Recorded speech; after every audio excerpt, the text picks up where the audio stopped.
Welcome back to Diabetes Every Day. I'm registered dietitian nutritionist and certified diabetes care and education specialist Toby Smithson.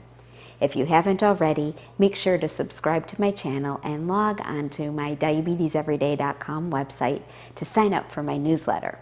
When you sign up for the newsletter, I will send you a handout on low-carb snack ideas.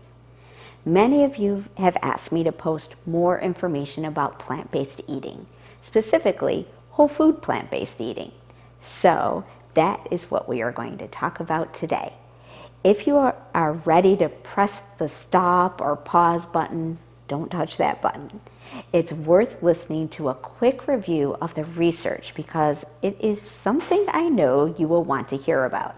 I'll also give you some quick tips on how to incorporate plant-based eating into your eating plan.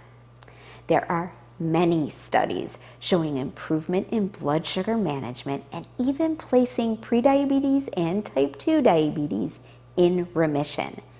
One of the studies conducted on people with type 2 diabetes compared a group who met with a dietitian for an individualized meal plan with consistent carbs, low fat, and decreased calories for weight loss versus a second group that followed 100% plant-based, low-fat, low-oil plan. Also low glycemic index foods, and there was no carb limit, no calorie limit, and they did take one daily multivitamin. The 100% plant-based group's A1C reduced 3 times lower. They lost twice as much weight, and nearly 43%, nearly half of the participants in the plant-based eating group were taken off their diabetes medications. I love those outcomes. Here are the 6 basic things you'll focus on when you follow a whole food plant-based eating plan that's low in fat. 1, avoid all animal products. So this means no dairy, fish, poultry, and meats, just plant-based. Number 2, go low fat. The goal is to keep any food you're eating to be under 3 grams of total fat per serving. The amount of fat grams for the whole day is limited to 20 to 30 grams. The reason being that we want to reduce the intralipid fat in the cells, the fat that's within our cells, and increases insulin resistance. To keep the fat lower, we need to reduce the amount of oil, nuts, avocado, even though these items are plant-based. Use cooking methods of steaming, stir-fry, bake, grill, or braising. Use cookware like non-stick pans and parchment paper on baking sheets. Ways you can substitute for oil include saute with water or vegetable stock. Use applesauce instead of oil in baking, or use fat-free dressings and condiments. Tip number 3 is fill up on fiber. Filling up on fiber is where you will make the biggest change in feeling full. Fiber is an indigestible carbohydrate, and it helps keep blood sugar steady. That's super important for us, and soluble fiber helps lower cholesterol. The goal is to consume 40 grams or more of fiber per day on this plan. Add fiber slowly and make sure to drink plenty of water. Tip number 4, choose whole plant foods. Apples instead of apple juice, or wild rice or brown rice instead of white rice. Tip number 5, choose low glycemic index foods. Those are foods that have a slower rise in blood sugar.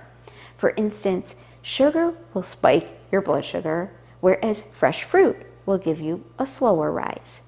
Tip number 6, take a vitamin B12 supplement. If you are following a plant-based eating plan, since we get B12 from animal sources, fish, meat, poultry, eggs, milk, and milk products, and research has found also that people with diabetes, both type 1 and type 2, tend to be deficient in B12. Taking the medication metformin for type 2 diabetes increases your risk for being deficient in B12. I have more details about vitamin B12 in my video titled What You Need to Know About Vitamin B12. Please keep in mind, whenever you make any changes to your diet, you may need to check your blood sugar more often. Changing your eating habits is a lifestyle change, and we know food affects blood sugar levels. It's good to watch for any new patterns of your blood sugar. Work with your diabetes educator or your doctor with the adjustments of the doses of medications that lower blood sugar. Those medications may need to be lowered whether you have been diagnosed with type 1 or type 2 diabetes. And make sure to also monitor your blood pressure, as there can be changes with lowering your blood pressure when following the whole food plant-based eating plan. And also compare your cholesterol levels before following a whole food plant-based eating plan and during, because you also may need to have your doctor lower your cholesterol medications if you're on statins right now. I have more resources on plant-based eating right here on my channel. Eat More Plants for Diabetes Health video, How Do I Get Adequate Plant-Based Protein, What About Plant-Based Milks video, and a couple more are coming on its way. Until next time, cheers to your health.